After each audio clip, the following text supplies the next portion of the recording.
En nuestro recorrido por el periodo de entreguerras, vamos a ver a continuación cómo fue la evolución política durante este interesantísimo periodo de la historia que va desde 1919, final de la Primera Guerra Mundial, hasta 1939, inicio de la Segunda. Habréis visto que esta parte del tema se llama la crisis de las democracias y el triunfo de los totalitarismos. Lo que vamos a ver hoy, concretamente en este vídeo, es la primera parte, es decir, la crisis de las democracias. La verdad es que el término crisis de las democracias está un poco, digamos, exagerado. Está exagerado porque, en realidad, antes de hablar de una crisis, como vais a ver a continuación, deberíamos hablar de un auge de las democracias, como podéis ver en el mapa que tenemos en esta diapositiva.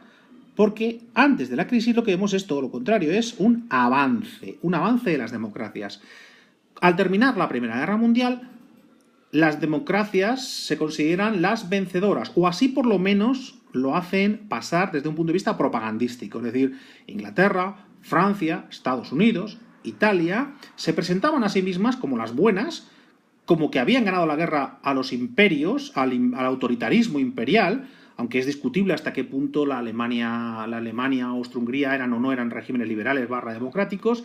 La cuestión es que después de la guerra esto queda muy claro, es blanco y negro. Los ganadores, Estados Unidos, Francia e Inglaterra, son democracias, los demás no. Entonces, el concepto democracia adquiere un gran prestigio y todos los países nuevos que aparecen después de la Primera Guerra Mundial, que son unos cuantos, los repasamos: Estonia, Letonia, Lituania, la Nueva Polonia, Checoslovaquia, Yugoslavia, más los países que no nuevos, pero sí que han tenido cambios territoriales, como Austria, Hungría, Rumanía, Bulgaria.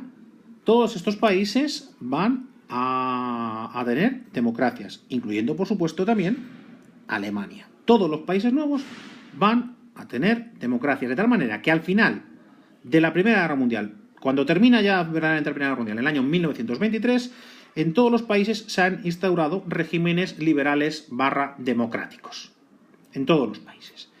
Sin embargo, el problema que tienen estas democracias, y aquí es porque hablamos de crisis, es porque desde muy temprano van a sufrir una serie de problemas gravísimos.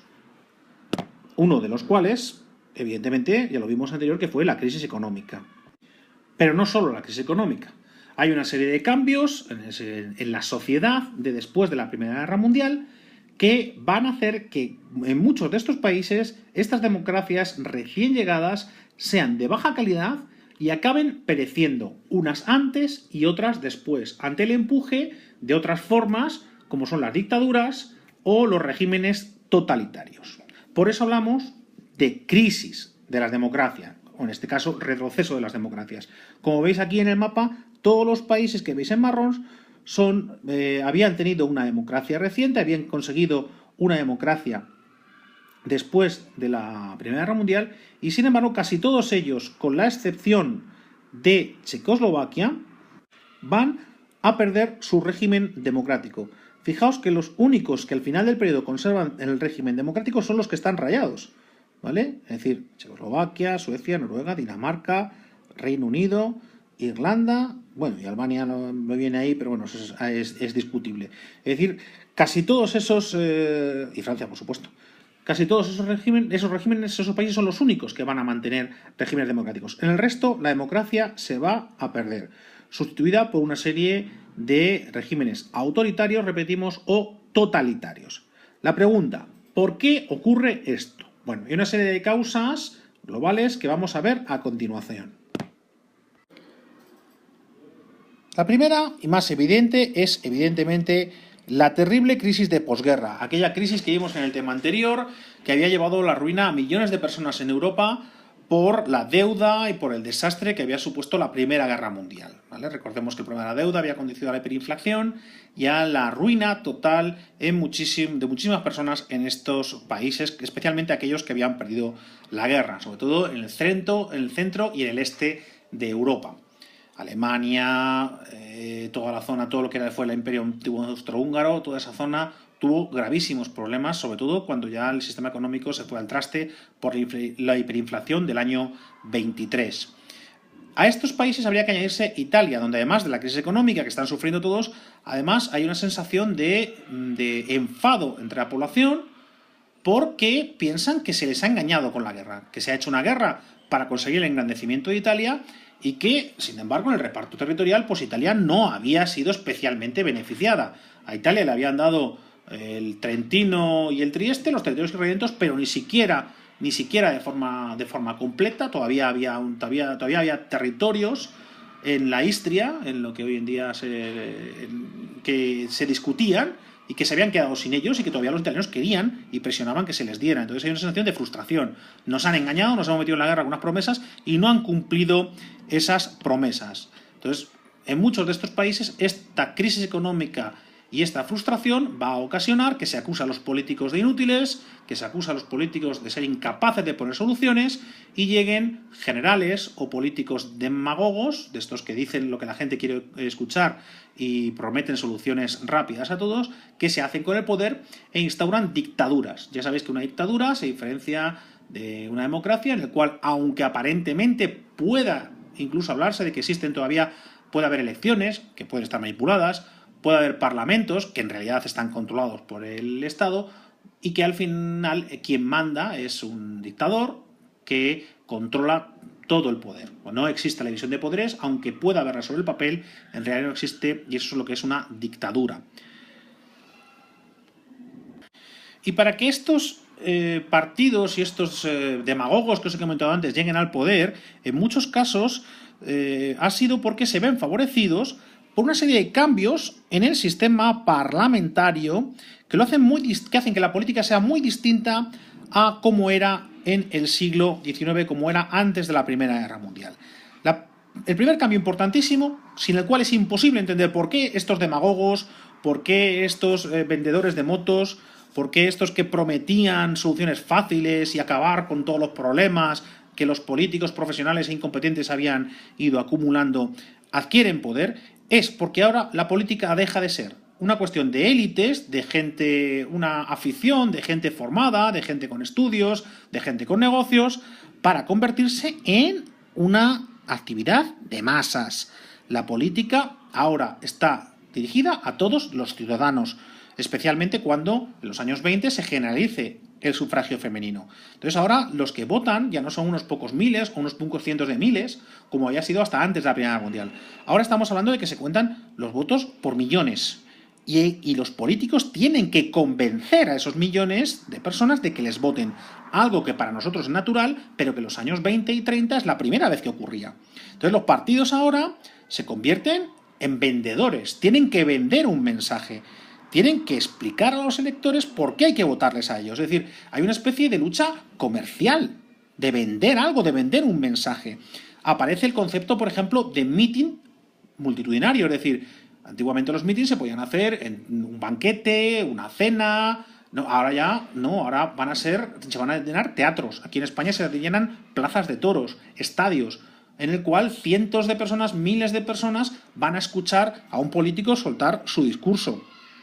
Claro, si tienes que soltar un discurso a una masa de miles de personas, las técnicas y los temas no son los mismos que cuando ibas a un parlamento donde te iban a escuchar 200 personas con cierto nivel cultural, con cierto nivel político. No. Ahora tienes que bajar tu mensaje para que sea entendido por gente muy variada. Y cuando hablamos muy variada, me refiero también a gente sin estudios, gente sin conocimiento de la ciencia política y que te tienen que votar. Con lo cual tienes que bajar el nivel de discurso, hacer discursos más efectivos, hacer promesas más facilitas que lleguen más a este público amplio, pero que no tiene una formación ni política, ni económica, ni filosófica. Esta nueva política da lugar también a nuevos partidos. Los partidos tradicionales, el Partido Liberal, el Partido Conservador, que con distintos nombres habían tenido el poder en toda Europa anterior a la Primera Guerra Mundial, ahora aparecen este bipartidismo, porque había un bipartidismo, un partido más o menos de derechas, un partido más o menos de izquierda, un partido conservador, un partido progresista, van a ser sustituidos, bueno, no sustituidos, sino van a ser complementados porque van a aparecer más partidos que tienen todas las características de ser más populistas, de hacer mensajes que van a llegar a las masas populares, a la gente humilde, a la gente sin mayor cultura, a la gente sin estudios, y que quieren los mensajes mucho más sencillos. Es un mensaje que promete muchas cosas, que promete un mundo mejor, que promete cambios radicales.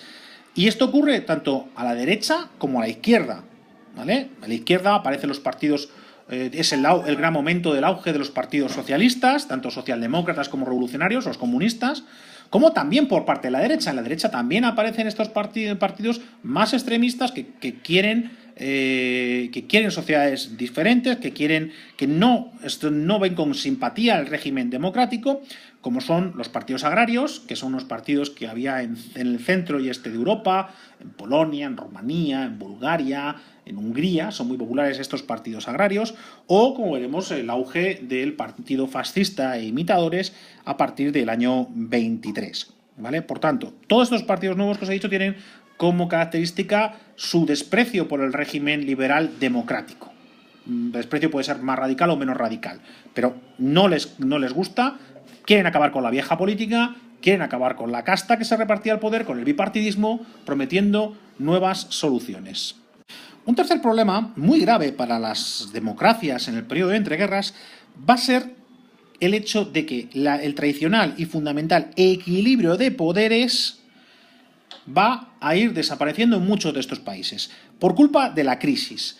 La crisis estaba siendo muy grave, muchas personas estaban perdiendo el trabajo, estaban perdiendo los ahorros, estaban teniendo graves dificultades para salir adelante y la gente quería soluciones.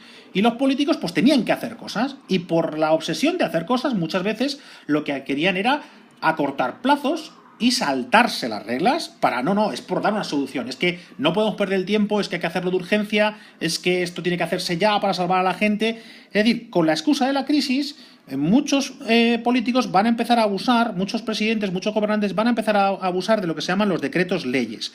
El decreto ley es una ley que no crea el Parlamento, sino que crea el gobierno, ¿vale? Se usa en momentos de crisis, en momentos de emergencia. Pues bien, en esta época del 29, sobre todo a partir de la crisis del 29, pero también en la crisis del 23, en estas crisis económicas va a aparecer mucho la figura del decreto ley, con lo cual el Parlamento pierde importancia, porque el gobierno le quita mucha importancia al Parlamento, el gobierno le resta, el poder ejecutivo le está restando poder al poder legislativo. Lo que nos lleva a otro problema.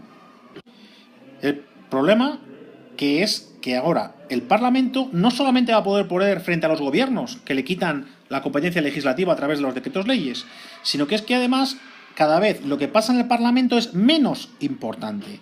Al final, la política en los años de entreguerras cada vez se hace menos en los parlamentos y más fuera de los parlamentos, porque cada vez toman más importancia formas de hacer políticas que no tienen que ver con la democracia parlamentaria, que tienen que ver más con los procesos revolucionarios. Por ejemplo, las huelgas son cada vez más políticas, es decir, no solamente reivindican algo concreto, una mejora salarial o una mejora de las condiciones en cierta fábrica, sino que son huelgas que piden cambios políticos, huelgas políticas. Se está haciendo política a partir de las huelgas. Las manifestaciones, hay una multiplicación de las manifestaciones, donde se pretende presionar al gobierno o presionar a la opinión pública en determinada actitud. Tentativas revolucionarias. En el periodo de entreguerras son relativamente abundantes las intentonas revolucionarias y golpistas. Es decir, mediante la violencia intento hacer caer el gobierno para hacerme yo con el gobierno, para conseguir el poder. Y esto lleva evidentemente un aumento de la violencia política. Hay peleas entre los simpatizantes de los partidos políticos, especialmente de estos nuevos partidos políticos, extremistas, tanto derecha como izquierda. Empieza a haber asesinatos políticos, empieza a haber represión política.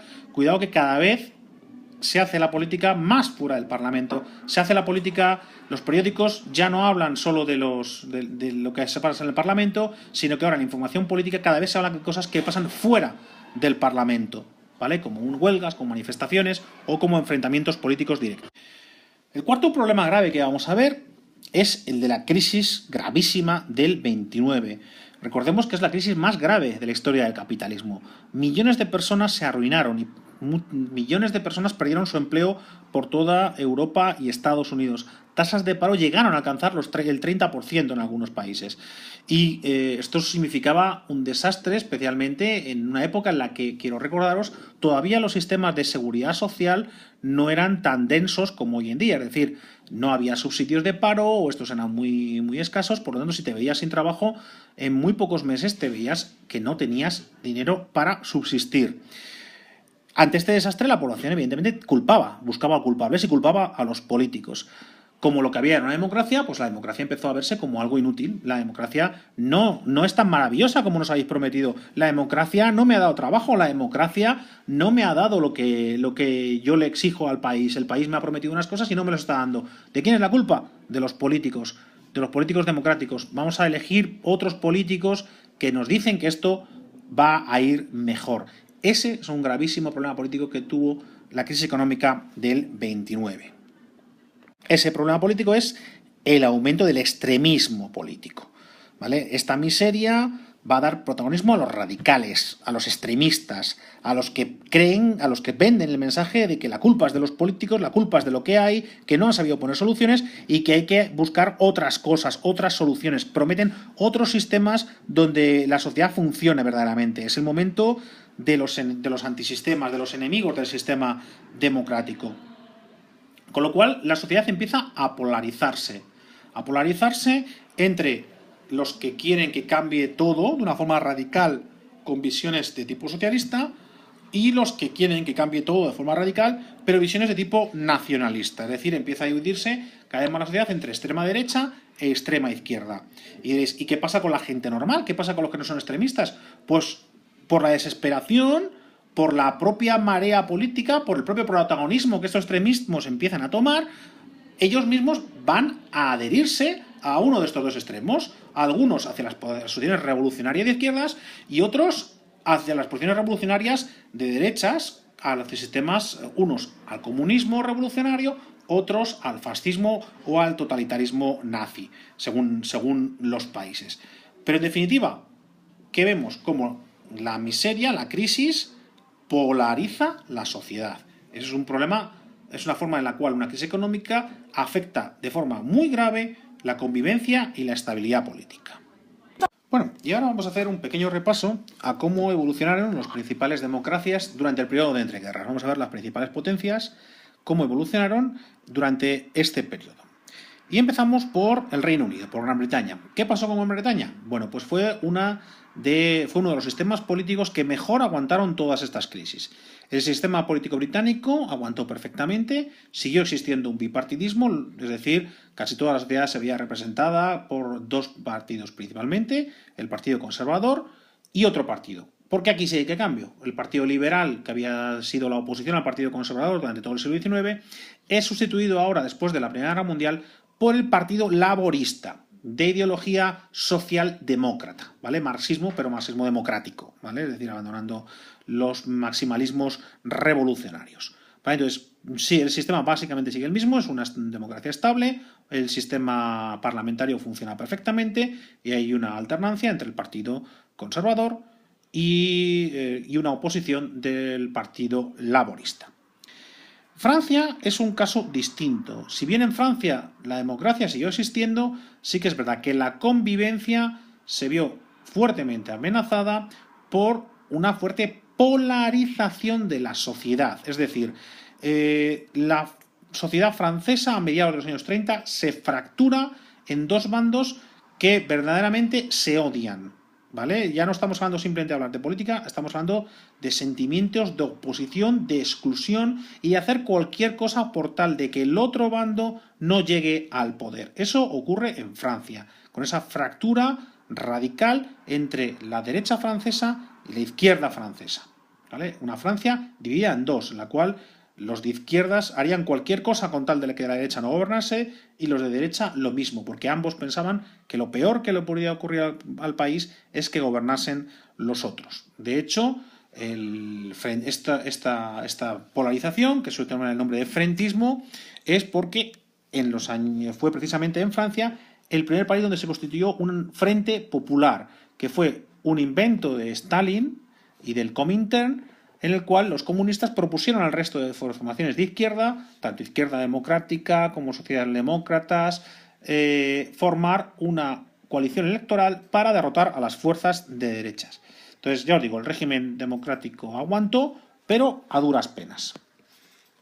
En Estados Unidos la situación es distinta. Ya sabéis que Estados Unidos le fue todo, no tuvo crisis de posguerra, le vino todo muy bien hasta el año 29. Lo que sí pasó es que es que el Parlamento, el Congreso americano, no aprobó las actuaciones de Wilson en Europa, no aprobó la Sociedad de Naciones, no aprobó la paz de París y decidieron aislarse. Los americanos pensaron que la Primera Guerra Mundial había sido un timo, había sido un engaño, habían participado en ella para que fuese la última de las guerras, para hacer un sistema en el cual no volviese a haber ninguna otra guerra, y la paz que salió de París, los americanos consideraban que era una paz revanchista, que al final iba a acabar provocando más guerras, y la solución de los americanos es, mira, no queremos saber nada de esta solución, que es una pésima solución. Con lo cual, en los años 20, Estados Unidos va a querer aislarse del resto del mundo, y lo seguirán haciendo en los años 30. Esta situación de bonanza económica de Estados Unidos se ve reflejada en el liderazgo económico y cultural. Estados Unidos empieza a ser el país de referencia, empieza a ostentar la hegemonía cultural que tiene todavía hoy en día. Las marcas americanas, los productos americanos, la moda americana empieza a ser popular y empieza a ser imitada por los europeos, cuando hasta entonces había sido al revés. Los americanos imitaban a los europeos. No, a partir de la Primera Guerra Mundial, los europeos van a empezar a imitar a los americanos. Comienza, por ejemplo, Hollywood. ¿Vale? Hollywood con todas sus películas, su Star System, con sus actores famosos que van a ser famosos en todo el mundo, ¿vale? La histeria por actores como Rodolfo Valentino, por ejemplo, o el gran éxito de los comediantes americanos como Buster Keaton, Charlie Chaplin, que aunque siendo inglés hizo su carrera en Estados Unidos, va a hacer que la forma de ver el mundo de los americanos se extienda por todo el mundo. La cultura americana penetre en Europa y no al revés como había sido hasta entonces. El máximo ejemplo de esto es la aparición de un género narrativo totalmente nuevo, que es el western, las películas del oeste. El western es un género esencialmente americano, culturalmente americano, y que los europeos van a empezar a consumir con fruición, a pesar de no tener nada que ver con nosotros, hasta hacerlo nuestro, de hecho. Otro fenómeno interesante de la evolución de Estados Unidos durante la época de entreguerras es el auge del puritanismo, ¿vale? Toda la incertidumbre de la guerra y la posguerra permitió que en Estados Unidos hubiese una preocupación, especialmente ante el fenómeno de la inmigración, que había sido especialmente intenso durante toda la historia de Estados Unidos, pero sobre todo las primeras décadas de los años 20. Millones de italianos, fundamentalmente italianos, pero también polacos y otras nacionalidades europeas, habían empezado, por no olvidarnos, por supuesto, de los irlandeses, que habían acudido en masa durante toda la segunda mitad del 19 a Estados Unidos. Ese miedo a estos inmigrantes, aparece una xenofobia que se refleja en el aumento del puritanismo, es decir, la vuelta de los americanos a sus supuestos valores originales, los de los padres fundadores, precisamente aquí viene la confusión habitual, no los padres fundadores, sino los padres peregrinos, es decir, estos inmigrantes calvinistas radicales del puritanismo que formaron la rama puritana del protestantismo inglés en el siglo XVII, que fueron expulsados de Inglaterra y que se vinieron a vivir a Estados Unidos, a la zona fundamentalmente de Nueva Inglaterra, ¿vale? Es la historia del Mayflower y sus peregrinos, esa que celebran los americanos en el Día de Acción de Gracias, el último jueves de noviembre. Pues bien, ante la xenofobia, hay un aumento de la xenofobia y los americanos quieren volver a estos valores de los padres peregrinos, no de los padres fundadores, que serían los valores de libertad, igualdad, sino de los padres peregrinos, de conservarse como puros, de conservarse como buenos cristianos, temerosos de Dios. El ejemplo del éxito de estas políticas lo tiene la introducción, ni más ni menos que en la Constitución, de una enmienda en la cual se prohibía el consumo, la distribución y el consumo de alcohol, que estuvo vigente durante todos los años 20. ¿Vale? Esto podría ser una anécdota, aunque no lo fue, porque la prohibición del alcohol generó una serie de problemas.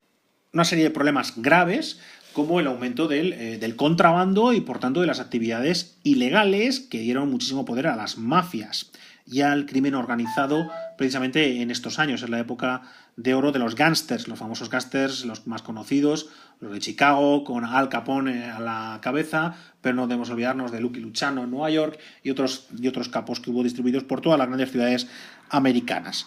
Esto es lo más conocido, pero también esto va dentro de una serie de legislación en la cual, por ejemplo, se pusieron medidas contrarias a la inmigración, ¿vale? Deciros que además, precisamente, lo de la ley seca tenía mucho que ver con la inmigración porque se culpaba a los inmigrantes del alcohol, de ser alcohólicos. Era algo que se les atribuía muchísimo. El elevado consumo de alcohol se decía que era típico de los emigrantes y que eso estaba corrompiendo a la juventud y corrompiendo el alma americana. Este auge que os comentaba del crimen organizado y de las mafias se hizo especialmente grave a partir de que la crisis del 29 va a enviar a muchísima gente al paro, a muchísima gente a la miseria, y algunas de estas personas pues recurrieron precisamente a este crimen organizado y a estas mafias para obtener sustento y para obtener préstamos o trabajo en sus organizaciones ilegales. Todo esto empieza a cambiar con la victoria de Roosevelt en el año 32. Roosevelt ya sabemos que va a cambiar radicalmente Estados Unidos, va a ganar, recordemos que Roosevelt va a ganar 4 elecciones consecutivas, la del 32, la del 36, la del 40 y la del 44, hasta su muerte en 1945, y va a cambiar Estados Unidos porque va a su política económica para salir de la depresión, el New Deal, del que hablamos bastante en el tema anterior, va a suponer también una mayor preponderancia del poder ejecutivo y del poder del presidente de Estados Unidos en el sistema americano. Y vamos ahora con Alemania, que de todas estas potencias es la que va a tener la vida política más agitada, más traumática en este periodo de entreguerras. El nuevo sistema, la Alemania que surge después de la Primera Guerra Mundial, recordemos que en la Primera Guerra Mundial desaparece el Imperio Alemán, el Segundo Imperio Alemán, el Segundo Reich, desaparece el Imperio de Guillermo II y hay que formar un nuevo país que va a ser la República Federal Alemana, ¿vale? Va a ser, aunque nosotros en historia se la suele denominar como la República de Weimar, ¿vale? República de Weimar se refiere a lo que pasó en Alemania hasta el año 33, desde 1919 a 1933, que llega Hitler al poder. Este periodo histórico se conoce como la República de Weimar. ¿Por qué lo de República de Weimar? Porque es en la ciudad alemana, la pequeña ciudad alemana de Weimar, donde se aprueba la Constitución.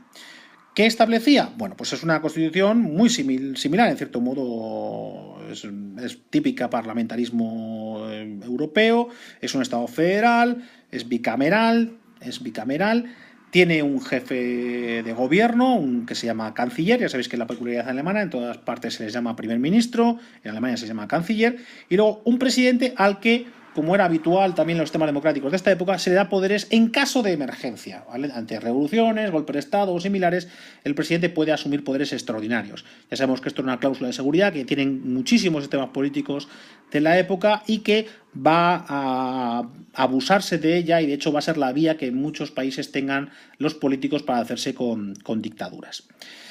La verdad es que la vida de la República de Weimar, la vida política, fue muy agitada. Fue un sistema muy poco estable.